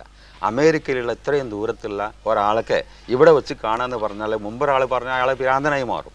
ഇന്ന് വാസ്തവത്തിൽ നമുക്കൊരു അത്ഭുതമല്ല. അപ്പോൾ അള്ളാഹു തആല അവൻ്റെ മഹത്തുക്കൾക്ക് കൊടുക്കുന്ന കഴിവ് എത്രയാണെന്ന് നമുക്ക് നിർണ്ണയിക്കാൻ കഴിയില്ല.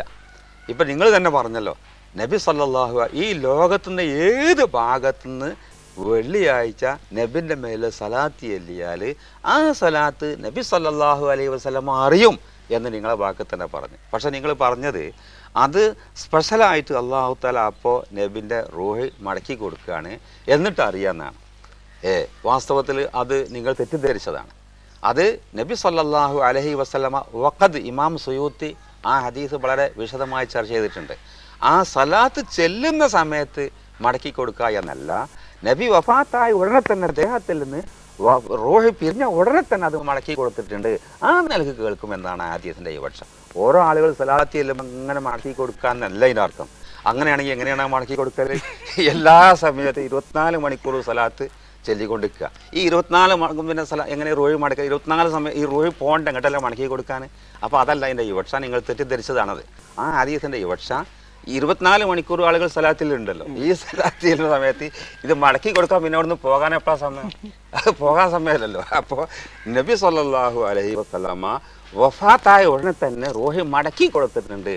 വഖദ് റദ്ദല്ലാഹു അലൈഹി റൂഹി എന്നതാണ് അവിടെ സഹിയായ റിവായത്ത് എന്ന് ഇമാം സുയൂത്തി ഇത് സംബന്ധമായി ചർച്ച ചെയ്ത ഒരു സ്ഥലത്ത് ഹദീസിന്റെ യുവട്ട അതാണെന്നും അങ്ങനെ ഹദീസിന്റെ മറ്റ് റിപ്പോർട്ടുകളിൽ വന്നിട്ടുണ്ടെന്നും ഇമാം സുയൂത്തി രേഖപ്പെടുത്തിയിട്ടുണ്ട്. അപ്പോൾ ലോകത്തിന്റെ നാനാഭാഗത്തു നിന്നുള്ള ശബ്ദങ്ങൾ ഒരേ അവസരത്തിൽ കേൾക്കുക എന്നത് വാസ്തവത്തിൽ ഒരു വിഷയമല്ല. അത് അല്ലാഹു തആല അവൻ്റെ അടിമകൾക്ക് കൊടുക്കുന്നൊരു കഴിവാണ് എന്ന് നമുക്ക് മനസ്സിലായി. അങ്ങനെ അല്ല കൊടുക്കാൻ പാടില്ല എന്ന് അള്ളാഹിൻ്റെ മേൽ ബ്രേക്ക് വെക്കാൻ ആർക്കും ഒരധികാരവുമില്ല. അങ്ങനെ വിചാരിക്കും വേണം, അങ്ങനെ ആർക്കും ഒരു അധികാരമില്ല. ഒന്ന്. പിന്നെ മറ്റൊന്ന്, ഈ അള്ളാഹുവിൻ്റെ വിശേഷണം അപ്പോൾ മുഹ്യിദ്ദീൻ ശൈഖിനിക്ക് സ്ഥാപിച്ചല്ലോ, അപ്പോൾ അള്ളാഹുവിൻ്റെ സിഫത്ത് മറ്റൊരാൾക്ക് സ്ഥാപിക്കൽ ശിർക്കാണ് എന്ന് ചിലർ തെറ്റിദ്ധരിച്ചിട്ടുണ്ട്. വാസ്തവത്തിൽ അള്ളാഹു തആലാൻ്റെ വിശേഷണം വേറൊന്നാണ്, സൃഷ്ടികൾക്കുള്ള വിശേഷണം വേറൊന്നാണ്. അള്ളാഹു തആല അദൃശ്യം അറിയുക, അല്ലെങ്കിൽ എല്ലാ ഭാഷയും അറിയുക, എല്ലാ വിഷയവും അറിയുക, അദൃശ്യം അറിയുക, ദൂരത്തുള്ളത് അറിയുക തുടങ്ങിയ ഈ അള്ളാഹുവിൻ്റെ വിശേഷണം സ്വയം പര്യാപ്തതയുടെ അടിസ്ഥാനത്തിലുള്ള വിശേഷണമാണ്. മറ്റുള്ളവർ അദൃശ്യം അറിയൽ, ദൂരത്തുള്ള അറിയൽ എന്നുള്ളത് സ്വയം പര്യാപ്തതയുടെ അടിസ്ഥാനത്തിലുള്ള അറിയലല്ല, അത് അള്ളാഹു ഉദ്ദേശിച്ചാൽ മാത്രം അറിയുന്നതാണ്. അപ്പോൾ അള്ളാഹുവിൻ്റെ സിഫത്ത് മറ്റൊരാൾക്ക് വകവെച്ചു കൊടുക്കണമെങ്കിൽ ഈ അദൃശ്യം അറിയുന്നത് സ്വയം പര്യാപ്തതയുടെ അടിസ്ഥാനത്തിൽ അറിയും എന്ന് പറയണം. ഈ പല ഭാഷകൾ അറിയൽ, അത് അറിയാൻ ഈ മഹത്തുക്കൾക്ക് സ്വയം പര്യാപ്തതയുണ്ട് എന്ന് പറഞ്ഞാൽ അല്ലാഹു തആലാന്റെ ഒരു സിഫത്ത് വിശേഷണം മറ്റുള്ളവർക്ക് സ്ഥാപിച്ചു എന്ന് വരുന്നുണ്ട്. അങ്ങനെ നമ്മൾ പറയുന്നില്ല. അതാണ് സ്വയം പര്യാപ്തത വെക്കുമ്പോഴാണ് ദൈവാക്കൽ, അല്ലെങ്കിൽ ദൈവാക്കൽ ഇല്ല. സ്വയം പര്യാപ്തത ഇപ്പോൾ നമ്മളെ പുത്തൻ പ്രസ്ഥാനക്കാർ തന്നെ സാധാരണ പറയുന്നുണ്ട്, അവർ അല്ലാഹു തആലായും കയ്യും കാലും കണ്ണും ഒക്കെ ഉണ്ട് എന്ന് അവർ പറയുന്നുണ്ട്. ഈ കയ്യും കാലും കണ്ണും ഒക്കെ ഉണ്ടെന്ന് പറയുന്ന ആളുകൾ അപ്പോൾ ശിർക്ക് വരൂലേ എന്ന് നമ്മൾ അവരെ പറ്റി ആക്ഷേപിക്കുമ്പോൾ അവർ പറയുന്നത് ശിർക്ക് വരൂല. എന്തുകൊണ്ട് ശിർക്ക് വരൂല? അള്ളാഹിൻ്റെ കയ്യും നമ്മളെ കയ്യും ഒരുപോലെയല്ല, അള്ളാഹിൻ്റെ കാലം നമ്മളെ കാലം ഒരുപോലെയല്ല. ഒരുപോലെ ആയെങ്കിലേ ശിർക്ക് വരുള്ളൂ. ഒരുപോലെയല്ല എന്ന് പറഞ്ഞിട്ടാണ് പുത്തൻ പ്രസ്ഥാനക്കാർ മറുപടി പറയുന്നത്. എന്നാൽ അതുപോലെ തന്നെ ഇവിടെയും നമ്മൾ മറുപടി അവർ അംഗീകരിക്കേണ്ടതാണല്ലോ. അങ്ങനെ അല്ലാഹു തആല അദൃശ്യം അറിയുന്നതും സൃഷ്ടികൾ അദൃശ്യം അറിയുന്നതും ഒരുപോലെയല്ല എന്ന് പറയുമ്പോൾ അപ്പോഴും ശിർക്ക് കൊണ്ടതല്ലേ. അള്ളാഹിൻ്റെ കയ്യും മനുഷ്യൻ്റെ കയ്യും 2 കോലത്തിലാണ്, അള്ളാഹിൻ്റെ കാലും മനുഷ്യൻ്റെ കാലും 2 കോലത്തിലാന്ന് പറയുമ്പോൾ ശിർക്ക് പോയെങ്കിൽ, എന്നാൽ അള്ളാഹിൻ്റെ അദൃശ്യം അറിയലും മനുഷ്യൻ്റെ അദൃശ്യം അറിയലും 2 കോലത്തിൽ അറിയുമ്പോഴും ശിർക്ക് പോകേണ്ടതല്ലേ. അവരെ അവിടേക്ക് എത്തുമ്പോൾ ശിർക്ക് പോകുന്നു, നമ്മളെ ഭാഗത്താകുമ്പോൾ ശിർക്ക് പോകൂല എന്നാണെങ്കിൽ ഒന്ന് ചക്കരി ഒന്ന് കൊപ്പരയായത് എങ്ങനെ? ഒന്ന് ചക്കരി ഒന്ന് കൊപ്പരയാണ് എങ്ങനെയാണ്?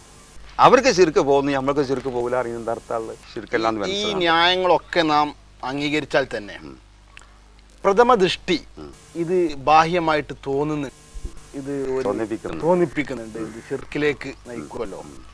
ഉദാഹരണം, ഞാനൊരു സുന്നി പണ്ഡിതനോട് ഈ അള്ളാഹു ഇത്രയധികം അനുഗ്രഹങ്ങൾ ഇത്രയധികം തന്ന അള്ളാഹുവിനെ നാം വിളിക്കുന്നത് നീന്ന, നിങ്ങളൊന്ന് ബഹുമാനിച്ച് വിളിക്കുന്നില്ല, എന്തുകൊണ്ട് എന്ന് ചോദിച്ചപ്പോൾ അദ്ദേഹം എനിക്ക് പറഞ്ഞ മറുപടി, ആ ഉലൂഹിയത്തിൽ വഹദാനിയത്ത് അള്ളാഹു ഒരുവനാണ് എന്നതിനെ ബഹുമാനിച്ചുകൊണ്ട് നിങ്ങൾ എന്ന് പറയുമ്പോൾ ഒരു സൂചന ആയിട്ട് അത് തോന്നിപ്പോകണ്ട എന്ന് കരുതിയാണ് എന്നാണ് എനിക്ക് നൽകിയ വിശദീകരണം. നല്ലൊരു വിശദീകരണം ഞാൻ മനസ്സിലാക്കുന്നത്.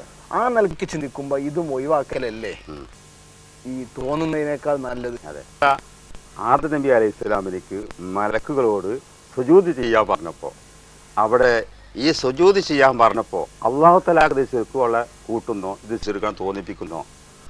നേരിട്ട് ആണ്ട് സുജൂദാണ് ചെയ്യുമ്പോൾ തന്നെ ഇത് ശിർക്കിനെ തോന്നിപ്പിക്കുമെന്നോ ശിർക്കിലേക്ക് കൂട്ടുമെന്നോ അല്ലാഹു തആല അങ്ങനെ ഒരു വറായി വിചാരിച്ചില്ല, ഒരു സൂക്ഷ്മത വിചാരിച്ചില്ല.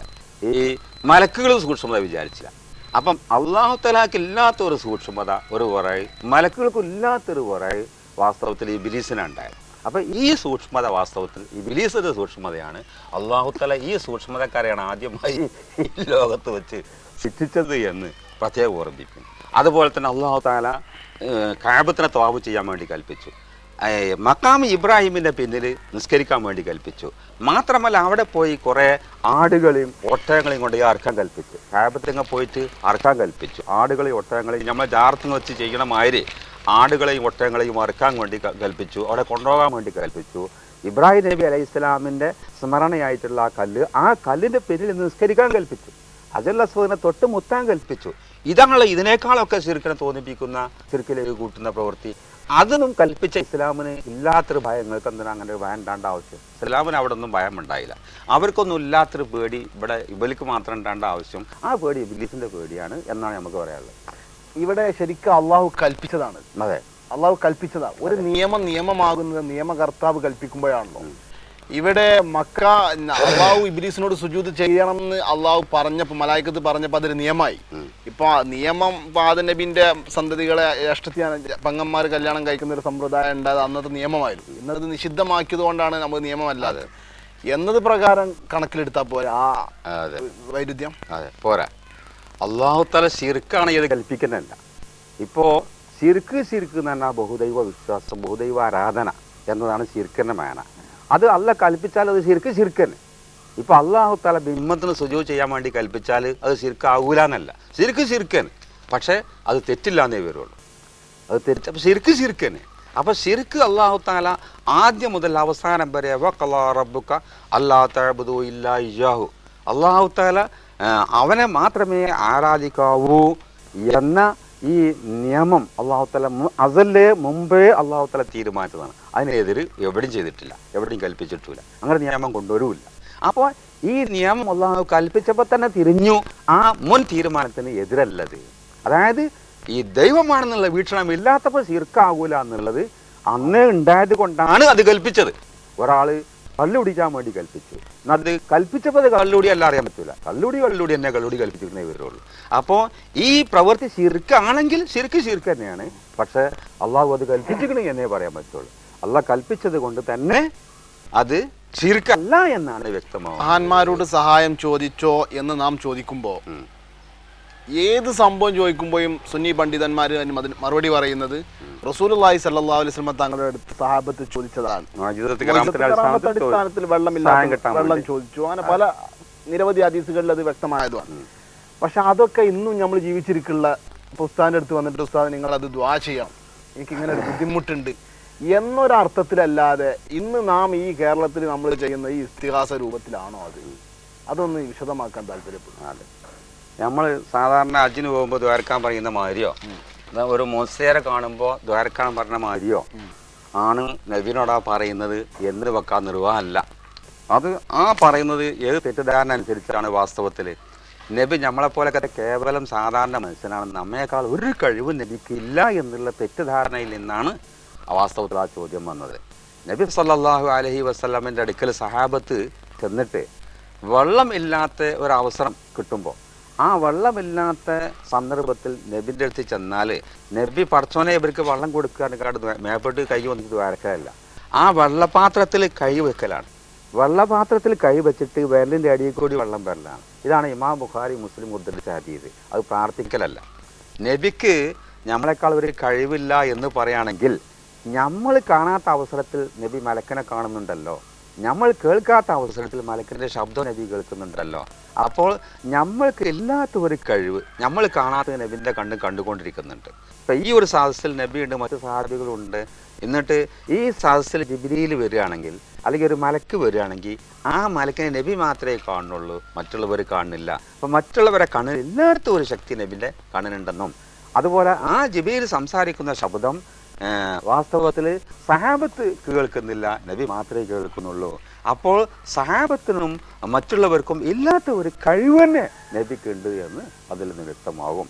അപ്പോൾ സാധാരണ മനുഷ്യൻ്റെ കഴിവല്ല നബിക്കുള്ളത്, ആ സാധാരണ മനുഷ്യൻ്റെ കഴിവ് മാത്രമേ നബിക്കുള്ളൂ എന്നതാണ് വാസ്തവത്തിൽ ഇവിടുത്തെ ഈ ചോദ്യത്തിൻ്റെ തെറ്റിദ്ധാരണയ്ക്ക് വഴി. അത് ശരിയല്ല. അസാധാരണമായ പല കഴിവും നബിക്കുണ്ട്. ഞാൻ നിങ്ങളെപ്പോലെയല്ല, ഞാൻ നിങ്ങൾ രാത്രിയും പകലും ഭക്ഷണം ഉപയോഗിച്ചാൽ നിങ്ങൾക്ക് നോമ്പുകൊല്ലാൻ കഴിയൂല, എനിക്കതിന് കഴിയും എന്ന് പറഞ്ഞു. ഇത് പ്രാർത്ഥനാ കഴിവ് മാത്രമായതുകൊണ്ട് കാര്യമുണ്ടോ? അല്ലാത്ത കഴിവ് തന്നെ വേണ്ടേ? എല്ലാവർക്കും വാസ്തവത്തിൽ ഹന്തക്കിൽ ഒരു കല്ല് എന്നിട്ട് ആർക്കും വാസ്തവത്തിൽ ആ കല്ല് പൊട്ടിച്ചാൻ കഴിഞ്ഞില്ല. ആ വാസ്തവം നബി ആണ്ട് ഏതിട്ടു, ആ വിക്കറ്റ് ഇടാൻ കൊത്തിയപ്പോൾ ആ കല്ലാണ് പൊട്ടി. അപ്പോൾ നബിക്ക് എല്ലാവർക്കും ഇല്ലാത്ത കഴിവന്നെ നബിക്കുണ്ട്. അവിടെ ദ്വാരന്നിട്ട് കാര്യമുണ്ടോ? ദ്വാരന്നിട്ട് കല്ല് പൊട്ടിയല്ല, വിക്കം കൊണ്ടാണ് കൊത്തിയിട്ട് കല്ല് പൊട്ടിയത്. അപ്പോൾ കഴിവന്നെ നബിക്കുണ്ട് എന്ന് വിശ്വസിക്കണം. അപ്പോഴേ ഒരുത്തൻ്റെ ഈമാൻ തന്നെ പൂർത്തിയാകുള്ളൂ. ഇപ്പൊ ഈ പറയുന്ന അടിസ്ഥാനത്തിലാണെങ്കിലും സുന്നികൾ എപ്പോ ഇസ്തിഗാസ വിശദീകരിക്കുമ്പോഴും അവർ മുഖ്യമായിട്ട് പറയുന്ന ഒരു വിഷയം മുയ്സത്ത് കറാമത്ത് എന്നാണ്. സത്യത്തിൽ ഈ മോയിസത്തിന്റെ വിവക്ഷ അല്ലെങ്കിൽ മോയിസത്തിന്റെ നിർവചനത്തിൽ ഈ ലോകത്ത് നാനാഭാഗത്ത് നിന്ന് സാധാരണക്കാരായ ഓരോ ആളുകൾ വിളിക്കുമ്പോൾ അത് സഹായിക്കുക എന്നൊരു വിവക്ഷല്ലല്ലോ. അള്ളാഹുവിന്റെ ദൂതനാണ് എന്ന് പറഞ്ഞ് ജനങ്ങളിലേക്ക് ഇറങ്ങിയ പ്രവാചകനെ നിഷേധിക്കുന്ന ജനമധ്യത്തിൽ അദ്ദേഹം പ്രവാചകനാണ് എന്ന് ബോധ്യപ്പെടുത്താൻ വേണ്ടി അസാധാരണത്വം തന്റെ കയ്യിലൂടെ അള്ളാഹു പ്രകടിപ്പിക്കുന്നു എന്നാണല്ലോ. പിന്നീട് എങ്ങനെയാണ് ഇതൊക്കെ ഈ മൊയ്സത്തിന്റെയും കറാമത്തിന്റെയും വയൽ നിങ്ങൾ കൂട്ടിക്കാണ്ട് ഇത് വിശദീകരിക്കുന്നത്? ഈ ചോദ്യത്തിൽ 2 ചോദ്യമാണ് അടങ്ങിയത്. ഒന്ന്, മുഅ്ജിസത്ത് കറാമത്തിൽ മഹത്തുക്കൾക്ക് ഇച്ഛാസ്വാതന്ത്ര്യം ഇല്ലല്ലോ, പിന്നെ എങ്ങനെ അവരോട് ചോദിക്കുക? അല്ലാഹുവല്ലേ ചോദിക്കേണ്ടത്? ഇതാണ് ഒരു ചോദ്യം. ഈ ചോദ്യത്തിൽ അടങ്ങിയ ഒരു ചോദ്യം അതാണ്. ഇഖ്തിയാരി അല്ല, ഇച്ഛാസ്വാതന്ത്ര്യം ഇല്ല, ഇഖ്തിയാറില്ല എന്നതാണ് ഈ ചോദ്യത്തിൽ അടങ്ങിയ ഒന്ന്. മറ്റൊന്ന് എന്താ ചോദിച്ചത്? പിന്നെ ഇവര് ഈ ശത്രുക്കൾ എതിർക്കുമ്പോഴാണ് പ്രകടിപ്പിക്കണേ. ഈ ഇസ്തിഹാസ ചെയ്യുമ്പോൾ ശത്രുക്കൾ എതിർക്കണില്ലല്ലോ. ശത്രുക്കളുടെ എതിർപ്പിന് പരിഹാരമായിട്ടാണല്ലോ മുഅ്ജിസത്തും കറാമത്തും അല്ലാഹു തആല നൽകുന്നത്. ഇങ്ങനെ 2 ചോദ്യം അതിലുള്ളത്. ഒന്നാമത്തെ ചോദ്യത്തിന്റെ മറുപടി, അവർക്ക് മുഅ്ജിസത്ത് കറാമത്ത് പ്രകടിപ്പിക്കാൻ അവർക്ക് ഇച്ഛാസ്വാതന്ത്ര്യം ഇല്ല എന്ന് നിങ്ങൾ മനസ്സിലാക്കിയത് തെറ്റാണ്. ഇച്ഛാസ്വാതന്ത്ര്യമുണ്ട്, പക്ഷേ ഇഖ്തിയാറോട് കൂടെയും അല്ലാതെയും മുഅ്ജിസത്ത് കറാമത്ത് ഉണ്ടാവും എന്നുള്ള അത് നിങ്ങൾ മനസ്സിലാക്കിയത്. ഇഖ്തിയാറോട് കൂടെ മുഅ്ജിസത്ത് ഉണ്ടാകൂല, കറാമത്ത് ഉണ്ടാകൂല എന്ന് മനസ്സിലാക്കിയത് തെറ്റാ. ഇഖ്തിയാർ ഉണ്ടാക്കി മാത്രമേ അത് മുഅ്ജിസത്ത് കറാമത്ത് ഉണ്ടാകൂ എന്ന് വിശ്വസിക്കുകയാണെങ്കിൽ അതും തെറ്റാണ്. ചുരുക്കത്തിൽ ഇഖ്തിയാറോട് കൂടെയും ഇച്ഛാസ്വാതന്ത്ര്യത്തോടു കൂടെയും അല്ലാതെയും മുഅ്ജിസത്ത് കറാമത്ത് ഉണ്ടാവും. ഇച്ഛാസ്വാതന്ത്ര്യത്തോടെ മുഅ്ജിസത്ത് കറാമത്ത് ഇല്ലെങ്കിൽ ഈസാ നബി അലൈഹി സ്വലാം എങ്ങനെ അവരെ വെല്ലുവിളിക്കുക? ഞാൻ പ്രവാചകനാണെന്നുള്ള തെളിവ് എപ്പോൾ വേണമെങ്കിലും ഞാൻ രോഗിയെ സുഖപ്പെടുത്തി കാണിച്ചു തരാം, ഞാൻ കണ്ണില്ലാത്തവന് കണ്ണ് കാഴ്ച, ഞാൻ മരിച്ചവരെ ജീവിപ്പിച്ചു തരാം എന്നൊക്കെ വിളിച്ചു പറയുമ്പോൾ അവർ ഈസാ നബി ഉദ്ദേശിക്കുമ്പോൾ അത് ചെയ്യാൻ കഴിയില്ലെങ്കിൽ പിന്നെ ആ പ്രവാചകത്വം ഇവിടെ തെളിയിക്കാൻ കഴിയുമോ? അപ്പോൾ ഇച്ഛാസ്വാതന്ത്ര്യം മുഅ്ജിസത്ത് കറാമത്തിനുണ്ട്, ഇല്ല എന്ന് പറയുന്നത് ശരിയല്ല. പക്ഷേ ഇച്ഛാസ്വാതന്ത്ര്യത്തോടു കൂടെയും അല്ലാതെയും വാസ്തവത്തിൽ മുഅ്ജിസത്ത് കറാമത്ത് ഉണ്ടാവും. അതുകൊണ്ടാണ് യദ്ഹറു അല യദിൽ അംബിയായി എന്ന് പറഞ്ഞത്. ഈ മുഅ്ജിസത്ത് അമ്പിയാക്കളുടെ കൈക്ക് വെളിവാകും എന്ന് പറഞ്ഞാൽ അവർ വെളിവാക്കും എന്ന് പറയാതെ അള്ളാഹു വെളിവാക്കും എന്ന് പറയാൻ ഒരു കാരണം അവരെ ഇഖ്തിയാറോടുകൂടെ അല്ലാതെയും മുഅ്ജിസത്ത് കറാമത്ത് ഉണ്ടാകും. ആ വകുപ്പിനെയും കൂടി ഉൾപ്പെടുത്താൻ വേണ്ടിയാണ് വാസ്തവത്തിൽ വെളിവാകും എന്ന് പറഞ്ഞാൽ അവരുണ്ടാക്കിയിട്ട് വെളിവാകും, അല്ലെങ്കിൽ അവർ ഉദ്ദേശിക്കാതെ തന്നെ വെളിവാകും. 2 വകുപ്പിനെയും കൂടി ഉൾപ്പെടുത്താൻ വേണ്ടിയാണ് വാസ്തവത്തിൽ ഇങ്ങനെ പറഞ്ഞത്. ഇനി മറ്റൊന്ന് നിങ്ങൾ പറഞ്ഞത് എന്താ വെച്ചിട്ടുണ്ടെങ്കിൽ, ഈ ശത്രുക്കൾ നബിക്ക് ലോകാവസാനം വരെ ശത്രുക്കളുണ്ട്. ഏതൊരു അവസരത്തിലും മുഅ്ജിസത്ത് ഉണ്ടായാലും അത് മുഖേന നബി അന്ന് ബോധ്യപ്പെടുക ചെയ്യണത്. ഒരു കൂട്ടർ ഇവിടെ വടിയായിട്ട് നിൽക്കുമ്പോൾ വെളിവാക്കിയെങ്കിലും മുഅ്ജിസത്താകുള്ളൂ എന്ന് അങ്ങനെ ആരും പറഞ്ഞിട്ടില്ല. അത് ശത്രുക്കൾക്ക് ബിൽക്കുവ ബോധ്യമാകാവുന്ന സ്വഭാവത്തിലുള്ള ഏതൊന്നും മുഅ്ജിസത്ത് കറാമത്താണ് എന്നാണ് പറയണത്. എന്നല്ലാതെ സഹാബത്ത് നബിനോട് മഴയ്ക്ക് വേണ്ടി ആവശ്യപ്പെട്ടു, അപ്പോൾ ശത്രുക്കൾ അവിടെ വെല്ലുവിളിച്ചിട്ടൊന്നുമില്ല. ശത്രുക്കൾ വെല്ലുവിളിച്ച് വാളിയേറ്റും പടിയേറ്റും നിന്നിട്ടൊന്നുമില്ല.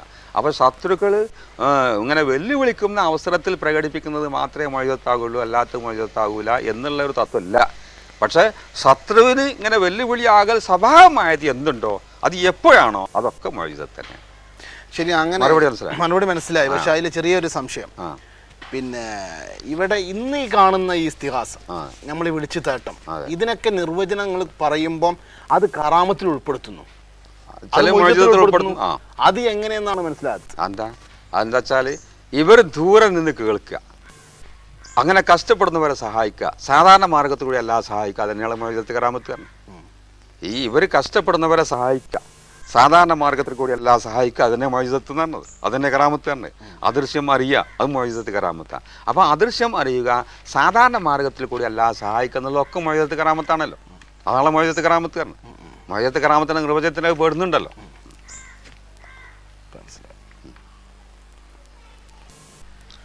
ചോദിക്കുന്ന ഏത് ചോദ്യങ്ങൾക്കും നമുക്ക് മനസ്സിലാകുന്നത് ഏത് ചോദ്യങ്ങളിൽ ഒരു അബൗദികത്വം നാം അതിന് വെക്കുന്നുണ്ട്. ഈ അബൗദികത്വത്തിലൂടെ ഉള്ള ഈ ചോദ്യം തന്നെ ഈ സ്വയം പര്യാപ്തത എന്നൊക്കെ വെക്കാതെ തന്നെ അതൊരു ശിർക്കിലേക്ക് വഴിവെക്കുന്നുണ്ടല്ലോ. ഇതൊന്ന് ഉസ്താദ് വിശദീകരിച്ചാലും എവിടെയാണ് നിങ്ങൾ ഈ ഭൗതികത അഭൗതികത കൊണ്ട് സുന്നി പണ്ഡിതന്മാർ ഉദ്ദേശിക്കുന്നത്? അത് ഭൗതികം അഭൗതികം, സാധാരണം അസാധാരണം, മനുഷ്യ കഴിവിൽപ്പെട്ടത് പെടാത്തത്, അധീനം അതീതം, ഇതൊക്കെ വാസ്തവത്തിൽ നമ്മൾ ഉണ്ടാക്കിയല്ല. സുന്നികളെ മുസ്ലിക്കാക്കാൻ വേണ്ടി വാസ്തവത്തിൽ പുസ്തൻ പ്രസ്ഥാനക്കാരുണ്ടാക്കിയ ഒരു വിശദീകരണമാണത്. അവരതുകൊണ്ട് ഉദ്ദേശിക്കുന്നത് മനുഷ്യൻ്റെ സാധാരണ കഴിവിൽപ്പെട്ടതൊക്കെ ഭൗതികം, അതുപോലെ തന്നെ സാധാരണം, അതുപോലെ തന്നെ അതീതം, മനുഷ്യ കഴിവിന് അതീതം, അധീനം, മനുഷ്യ കഴിവിന് അധീനം, ഈ സാധാരണ മനുഷ്യൻ്റെ കഴിവിൽപ്പെട്ടതൊക്കെയാണ് ഈ ഭൗതികം കൊണ്ട് അവർ ഉദ്ദേശിക്കുന്നത്. ആ ഭൗതികം വക വെച്ചു കൊടുത്താൽ ശിർക്കാവൂല, നേരെ മറിച്ച് അതിൻ്റെ അപ്പുറം വക വെച്ചു കൊടുക്കൽ ശിർക്കുമാണ്, അഭൗതികത്വം വക വെച്ചുള്ള ശിർക്കുമാണ് എന്നതാണ് ഈ വാസ്തവത്തിൽ പുത്രൻ പ്രസ്ഥാനക്കാർ പറയുന്നതിൻ്റെ ചുരുക്കം. അങ്ങനെയാണെങ്കിൽ അത് വളരെ അബദ്ധം പിടിച്ച വാദമാണത്. അങ്ങനെയാണെങ്കിൽ മുസ്ലിങ്ങൾ മലക്കുകളിൽ വിശ്വസിക്കുന്നുണ്ട്, ധാരാളം മലക്കുകളിൽ വിശ്വസിക്കുന്നുണ്ട്. മലക്കുകൾക്ക് മനുഷ്യരെക്കാൾ കഴിവുണ്ടെന്ന് വിശ്വസിക്കുന്നുണ്ട്. മനുഷ്യ കഴിവിൻ്റെ അപ്പുറമാണ് മലക്കുകളെ കഴിവ്. എന്നാൽ കുറേ മലക്കുകൾ ഉണ്ട് എന്ന് വിശ്വസിക്കുമ്പോൾ കുറേ അഭൗതികത്തിൽ നമ്മൾ വിശ്വസിക്കൽ വന്നല്ലോ, കുറേ അഭൗതിക ശക്തികളിൽ വിശ്വസിക്കൽ വന്നു. കുറേ അഭൗതിക ശക്തിയുള്ള ആളുകളിൽ വിശ്വസിക്കുമ്പോഴേക്കും ദൈവാകൽ ആകുകയാണെങ്കിൽ മലക്കുകൾ വിശ്വസിക്കൽ കൊണ്ട് തന്നെ ദൈവാകൽ വരുമല്ലോ, കുറേ ദൈവങ്ങളിൽ വിശ്വസിക്കുന്നത്. അപ്പോൾ ദൈവമാണ് എന്നതിൻ്റെ ദാറുമദാറ് ഒരു ദൈവമാകുക എന്നതിന് വേണ്ടത് അയാൾക്ക് അഭൗതികത്വം ഉണ്ടാകുക എന്നതല്ല. നമ്മളെ മുസ്ലിങ്ങളുടെ തൗഹീദ് എന്ന് പറഞ്ഞാൽ അഭൗതികത്വമുള്ള ഒരാൾ മാത്രമേ ഉള്ളൂ, വേറെ ആളില്ലാന്ന് വിശ്വസിക്കലല്ല തൗഹീദ് എന്ന് പറഞ്ഞാൽ. അങ്ങനെയാണെങ്കിൽ മലക്കുകൾ വിശ്വസിക്കാൻ പറ്റൂല. മലക്കുകൾക്ക് അഭൗതികത്വമുണ്ട്, അഭൗതികത്വമുള്ള ഒരുപാട് ആളുകൾ നമ്മൾ വിശ്വസിക്കുന്നുണ്ട്. ഇങ്ങനെ അഭൗതികത്വമുള്ള കുറേ ആളുകൾ ഉണ്ടാകുകയാണെങ്കിൽ ആകാശഭൂമികൾ നാശമടയൊന്നും പറയാൻ പറ്റൂല. അപ്പോൾ ദൈവമാക്കുക എന്നതിൻ്റെ ദാറുമദാറ്, അതിൻ്റെ കേന്ദ്രം അഭൗതികത്വം കൽപ്പിക്കലല്ല. അഭൗതികത്വം കുറേ കൽപ്പിച്ച അഭൗതികത്വമുള്ള കുറേ ആളുകളുണ്ട്. ഈ ആകാശഭൂമി നാശമടയില്ല. ആകാശഭൂമി നാശം വരണമെങ്കിൽ സ്വയം പര്യാപ്തതയുള്ള കുറേ ആളുകൾ വരണം. ഒരു രാജാവും ആ രാജാവിൻ്റെ കീഴിൽ രാജാവിൻ്റെ ഉദ്ദേശപ്രകാരം മാത്രം പ്രവർത്തിക്കാൻ കഴിയുന്ന ആളുകളാകുമ്പോൾ അവിടെ കുഴപ്പം വരില്ല. അവർക്ക് സ്വയം പര്യാപ്തമാകുമ്പോൾ കുഴപ്പം വരില്ല. അപ്പോൾ ചുരുക്കത്തിൽ ദൈവാകുക എന്നുള്ളതിൻ്റെ മദാറ് അത് അഭൗതികത്വം കൽപ്പിക്കലല്ല, സ്വയം പര്യാപ്തത കൽപ്പിക്കലാണ്. ഇതാണ് ഞങ്ങൾ സുന്നികൾ പറയുന്നത്. പ്രധാനമായി വരുന്നൊരു വിഷയം മരിച്ചു പോയ ആളുകളെയാണ് ഇന്ന് യാദത്തിൽ സാധാരണയിൽ നമ്മൾ ഏറ്റവും കൂടുതൽ ഇവർ വിളിച്ച് സഹായം ചോദിക്കുന്നു. ഇങ്ങനെ ആകുമ്പോൾ ഈ മരിച്ചു പോയ ആളുകൾ കേൾക്കുമെന്നതിന് പിന്നെ എന്താണ് മാനദണ്ഡം? വിശുദ്ധ ഖുർആൻ പറയുന്നത് ഇന്നക ലാ തുസ്മിഉൽ മൗത, അങ്ങ് മരിച്ചവരെ കേൾപ്പിക്കുകയില്ല എന്നാണ്. ഇനി ബദറിൽ നടന്ന സംഭവമാണ് സുന്നി പണ്ഡിതന്മാർ കേൾക്കുമെന്നതിന് അവരെക്കാൾ നിങ്ങൾ കേൾക്കുന്നില്ല എന്ന് റസൂൽ സല്ലല്ലാഹു അലൈഹി വസല്ലം പറഞ്ഞ ഈ സംഭവം ആയിഷ റളിയല്ലാഹു തന്നയുടെ തന്നെ ഒരു ഹദീസിൽ വിശദീകരിക്കുകയുണ്ടായി. അത് റസൂലുള്ളാഹി സ്വല്ലല്ലാഹു അലൈഹി വസല്ലമയുടെ മൊയ്സത്ത് കൊണ്ട് അറിഞ്ഞു എന്നാണ്, അല്ലാതെ മരിച്ചവർ കേൾക്കും എന്നല്ല. അപ്പോൾ എങ്ങനെയാണ് ഈ ഖുർആനും ഈ ഹദീസും ഒന്ന് താരതമ്യപ്പെടുത്തിക്കൊണ്ട് മരിച്ചവർ കേൾക്കും എന്നതിന് തെളിവെന്ത്? കേൾക്കില്ല എന്ന് പറയുന്നവരുടെ വാദമാണിത്. ഇതിന് നമ്മൾ ഏത് നിലക്ക്